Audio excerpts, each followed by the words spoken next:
What is up, YouTube? It's Mouse here, bringing away Wi-Fi Bell, which will be uploaded on Friday. This is being recorded on Thursday. I do apologize, I haven't gotten many videos up this week, but yeah, a lot has been going on this week, such as, me being tired from doing stuff. And yeah, basically in this video, it'll be a double battle. Well, not a double battle as in two Pokemon out at the same time, but two battles in one video, similar to the NPA battle that I uploaded this past Sunday. But yeah, this is going to be against Brodie, victini. We had two battles this week. They were both very close. And yeah, I just want to get them both out because he wanted them uploaded. Well, he wanted this one uploaded, and I didn't want to upload because of the mistake I made in there. But I figured I'd compromise and upload this and upload the other one we had. Anyways, this is going to be game one of the two battles that we had. This took place, I believe, a few days ago. And he has Gastrodon, Zygarde, Entei, Porygon 2, Sylveon, and Venusaur on his team. This team is my Mega Charizard team with Rotom Wash, Hippowdon, Clefable, Charizard X, Bisharp, and Latios. And yeah, I do make a pretty big mistake here. But in theory, this mistake wasn't really game-breaking, although I might have been able to win had I not had the wrong item on Rotom Wash, but you're going to see exactly what I mean in this battle, so yeah. As far as game 2 goes, this battle took place earlier today on my live stream. We were both using somewhat similar teams as the last battle, but we do have a few different Pokemon on each of our teams. He is wearing Dusknoir, Gastrodon, Zygarde, Porygon 2, Beedrill, and Entei. I have Rotom Wash, Hippowdon, Clefable, Hoopa Unbound, which is actually something I haven't used yet. Well, I haven't used that much. Charizard X and Latios. So basically, Hoopa Unbound is subbing for Bisharp on this team, and his Beedrill and Dusknoir is subbing for his Mega Venusaur and Sylveon on his last team that I used against me. So yeah. This is going to be a pretty interesting battle, to say the least. So, let's get right to these two battles. I'll be putting them in this video right after the other. So, let's get right to it. My opponent is going to lead off with Gastrodon. I'm going to lead off with Rotom Wash.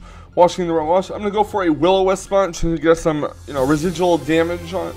I do miss the Will-O-Wisp, unfortunately, and my opponent goes to the Toxic, and badly poison my Rotom Wash, unfortunately. So, I believe I go for a Will-O-Wisp here. No, I go for a Volt Switch, predicting him to switch out, predicting the Will-O-Wisp. He goes for a Scald instead. Doesn't do much. And this is when I realized, oh crap, I do not have the leftovers in my Rotom Wash. Because I was breeding for another Rotom Wash for a different team, and I have the Destiny Knot on Washgang. So, that's unfortunate. I'm going to switch on to Clefable. Clefable gets hit with a Skull, doesn't get burned, unfortunately. I'm going to go for a Heal Bell to cure Rotom Wash, or Washgang rather, of its poisoning. His Gastrodon goes for another Skull, and it does get the burn this time, which is super, super unfortunate for my Clefable. So I'm going to have to waste another Power Point or Heal Bell. I'm going to go for a Moonblast to hit Gastrodon just to lower its special attack. I do score a crit, which does about 40%. His Gastrodon goes for another Skull. And yeah, I believe at this point I do go for a Heal Bell. But I do not want to take any more residual damage. Either a Heal Bell or Moonlight. So I do go for a Moonlight here. His Gastrodon is probably going to go for a Recover if I remember correctly. No, he goes for Ice Beam instead. Predicting something. I'm not sure what he was predicting exactly. But yeah, anyways. Clefable gets healed with leftovers. Gastrodon gets healed with leftovers. And I do go for, after this burn, I do go for a Heal Bell as he switches in Venusaur. Yeah, so Clefable gets healed of its burn. I want to say I switch into Latios here, hoping that he goes for a Giga, even though I know full well he's going to go for Sledge Bomb. So, no, I go for Checkmate the Bisharp. Gotcha. Yeah, so I do go for Checkmate the Bisharp. He Mega Evolves his Mega Venusaur, and he goes for what I believe is a Sludge Bomb, which obviously doesn't affect Bisharp. He's going to withdraw his Venusaur and go to Entei as I go for a Swords Dance. In theory, I probably should have went for a knockoff here, predicting the switch, but I did not. I'm at +2. I'm going to go for a Sucker Punch on Entei. This will do about 95%. He goes to Sacred Fire and knocks it out. I didn't really have a switch in for this Entei, so I figured I'd just get as much damage done as possible.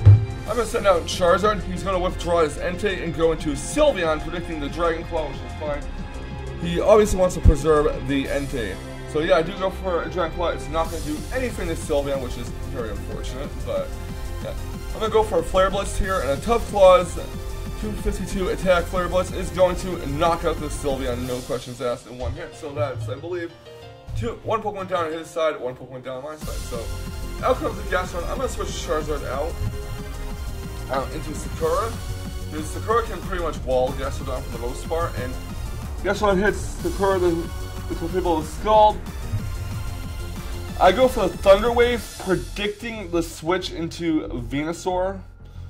And I do get the prediction right. So in comes Venusaur. I said take a Thunder Wave. Unfortunately, Sylveon is no longer around, so it cannot provide clear support and heal off the paralysis on Venusaur. I mean, the paralysis doesn't matter too much because Venusaur is, well, it's not really slow so much as it's just, well, not very fast, especially with no attack, no speed investment. He goes for Sludge Bomb, hits Latios. Fortunately, Latios does not get poisoned. He goes in the Porygon 2 as I go for a Side Shock my Latios. Download raises the attack. I do prefer Trace over Download, by the way, on Porygon 2. So yeah, Side Shock does about 35%. I'm going to switch Latios out, and I believe going to Rotom Wash. Rotom Wash comes out. He goes for an Ice Beam, hoping I would stay in, but I'm obviously not going to stay in on a Porygon 2. I'm going to switch it. I'm going to go for Will-O-Wisp to burn Porygon 2 because, again, residual damage is very good. He goes for a Tri-Attack, knocks my Brodie down to 13 HP. I'm going to go for a Pain Split, knowing full well he's not going to ball their attacking. He's going to go for a Recover. And I am exactly right on that. His Porygon 2 does go for the Recover. Gets near full health again. And I'm going to go for yet another Pain Split on the on the Porygon 2. Just to recover some HP. And he goes for a Tri-Attack, and that's going to do a lot of damage to Rotom Wash.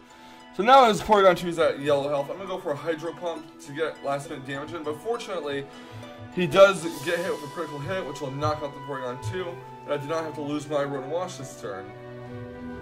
I'm going to go for the Pain Split yet again on Gastrodon. Gastrodon goes for a Scald on Rotom Wash. Knocks me down to 60 HP. Rotom Wash, fortunately, does not get burned, and I'm going to switch Rotom Wash out. No, he's going to switch his Gastrodon out. I keep Rotom Washing for some reason. But yeah, I go for a Pain Split again, I believe. No, I go for Will-O-Wisp, hoping to burn his Gastrodon. I go for a Volt Switch on his Mega Venusaur, which was a switch in. And I'm going to switch right into my Charizard here. And he goes into and hits it with a Sleep Powder. Yay. Now Charizard X is asleep. It's going to be asleep for at least 2 turns, knowing my luck. He switches in Gastrodon, and Charizard's just taking a little nap. Gastrodon gets all the leftovers. I'm going to keep trying to go for a Dragon Dance here, but again, Charizard X is just snoozing away, dreaming of all those male Charizards that it wants to go out with. I don't know. But again, Charizard X is sleeping and goes for a Scald, which is unfortunate. Now there's no point in setting up a Dragon Dance here. So basically what I'm going to do is I'm going to have Charizard wake up and hit it with a Dragon Claw, get as much damage as possible on this Gastrodon, and Gastrodon will finish off Charizard with a Scald. So Charizard X is down. Next out comes Latios. I'm going to hit Gastrodon with a Side Shock here, and it's going to knock out the Gastrodon. So good night, Gastrodon. See you later. Next out comes his Entei. I predicted an Extreme Speed here because I was at low health. I'm going to switch Latios out. Don't want it to faint quite yet. I'm going to go to Hippowdon, and unfortunately he does see right through that and go to the Sacred Fire, which is not going to do too much to Hippowdon due to Hippowdon's impinged nature and defenses, but it does land a burn on Hippowdon. So I'm like, nope, no point in setting up rocks. I mean, no point in going for Earthquake because he's just going to switch out. And I'm going to set up rocks just to trap that Entei and knock it out when it comes in. So yeah. I'm going to switch Hippowdon out and go into Sakura the Clefable. I figure that he'll go for a Giga Drain. I can live 1 now speed because Venusaur is paralyzed. But I'm going to go for a Heal Ball just to get rid of the burn off of Hippowdon because maybe Hippowdon can do something against the rest of his team later on. So Clefable to Heal Ball gets rid of the burn off Hippowdon, and Sludge Bomb will knock out Clefable very clearly. So Goodbye, Clefable. Don't think that critical hit. Well, the critical hit might matter because I am calm nature of max special defense investment. He goes, I presume, goes for a protect here. I'm gonna go for a side shock just to do over 50%. Gonna go for a second side shock, and that's gonna knock out the Venusaur, and that's it for Venusaur basically. He's gonna go into Entei. And I'm going to, I believe, switch out into... No point switch out because the stones take out Entei. But yeah, he's going to go into Guardian, the Zygarde. And I'm obviously going to stack off Latios because this Zygarde has Extreme Speed, but Zygarde doesn't. So, goodbye, Latios. See you later. I'm going to go right into Washgang, the Rotom Wash. I'm going to go for a Pain Split as he goes for Extreme Speed, hoping that might take out my Rotom Wash. It does not. So I do get some HP back, and I'm going to go for the Will-O-Wisp, hoping that maybe I can burn it, but I should have known I had the Lumberry since the Life Orb was not revealed turn, well, the first turn I used Extreme Speed on my Rotom, or Latios rather.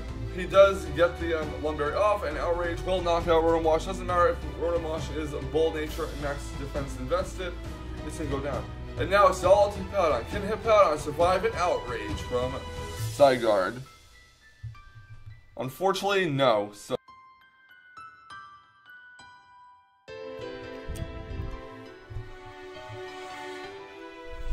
my plan's gonna lead off with Dusknoir. I'm gonna lead off with Rotom Wash. I'm gonna go for the Will-O-Wisp on Dusknoir because I'm not sure what this thing is gonna do. This is game 2, mind you.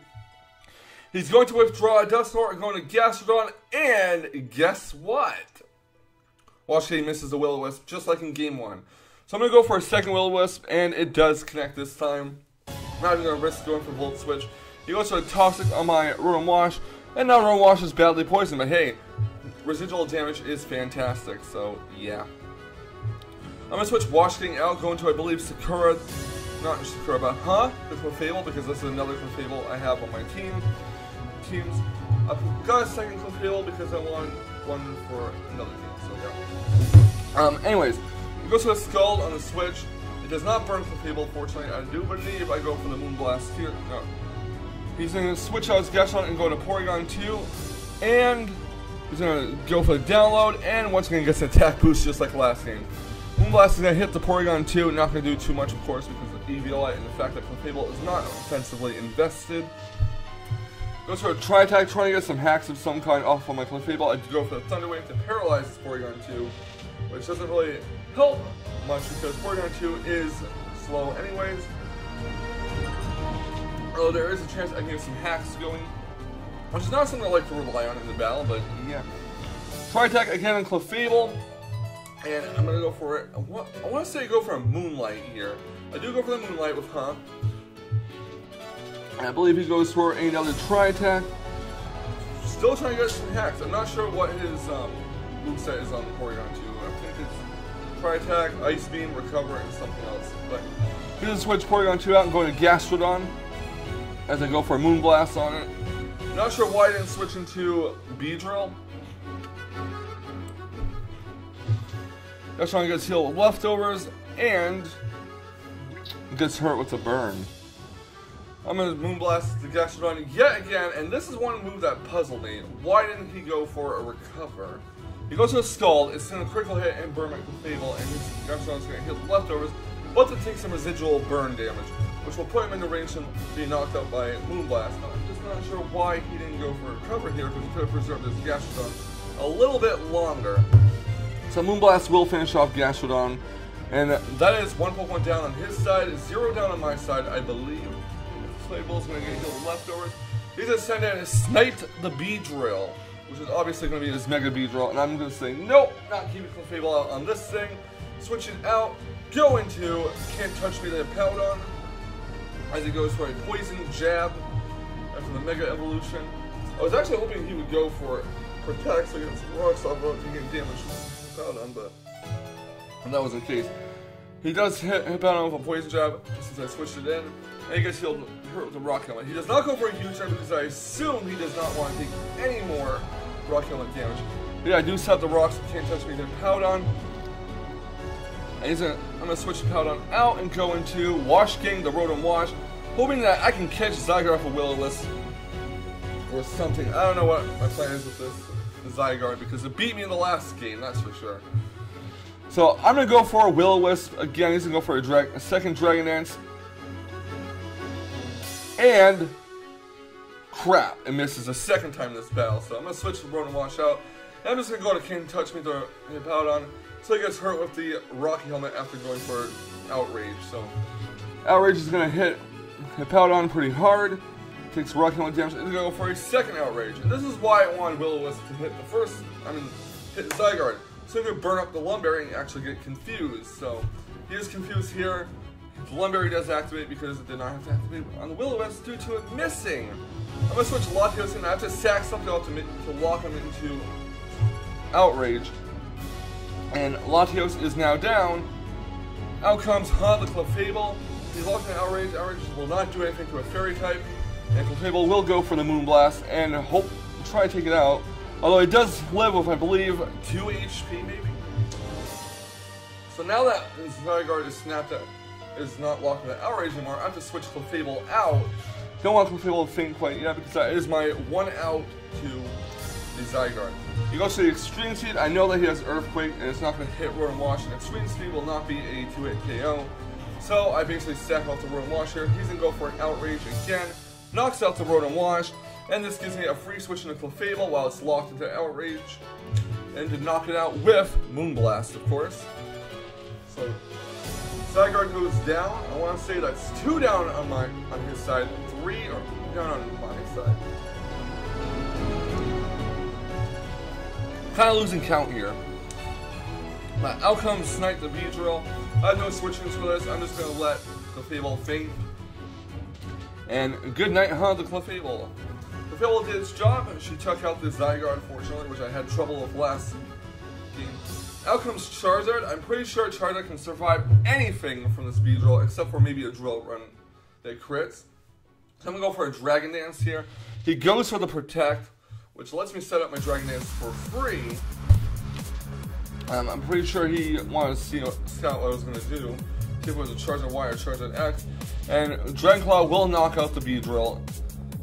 And next out comes Porygon 2. I'm going to go for a Flare Blitz on Porygon 2 to try and knock it out. I don't know if the critical hit will matter here, but Porygon 2 does get knocked out. So basically it is 5 down on his side, 4 down on my side. Oh, no, actually 4 down on each of our sides. Sorry about that. Entei takes some rocks damage. I'm going to go for a Dragon Claw on Entei, and that's going to knock it out in 1 hit after Stealth Rocks. So now it's 5 down on his side, 4 down on my side. I'm going to go for a Dragon Claw. I don't know why. I should have went for Flare Blitz and just knocked it out, but yeah, Dragon Claw on Dusknoir is going to knock it down to the red. He's going to go for Earthquake, and this is something you don't see every day. Life Orb, Earthquake, Dusknoir. So that knocks out my Charizard. I'm going to go into Hoopa Unbound. Hoopa's first appearance in this battle. I'm going to go for the Hyperspace move. That's Dark type, but he goes for Shadow Sneak instead. And takes himself out with Life Orb Recall. He was not going to let me have that KO. So yeah, pretty embarrassing. I forgot I left Destiny not on Rotom Wash after I used that as a breeding parent for another Rotom that was on another team. But I'm not really sure if it would have made a difference either way. In theory, it could have, and the extra recovery could have been the difference maker. But I'd like to think that my screw up did not cost me the battle, and it was a well played match with Brodie victini. And it's very unfortunate that I got swept by Zygarde during the last 2 turns of the battle in the first game. But at least I got my revenge in the second game. And it goes to show you that the life lesson of today is always check your Pokemon after using them as breeding parents and make sure they have the correct items on them. But with that being in mind, guys, I'm going to head off for today. I'll see you tomorrow for another Let's Play.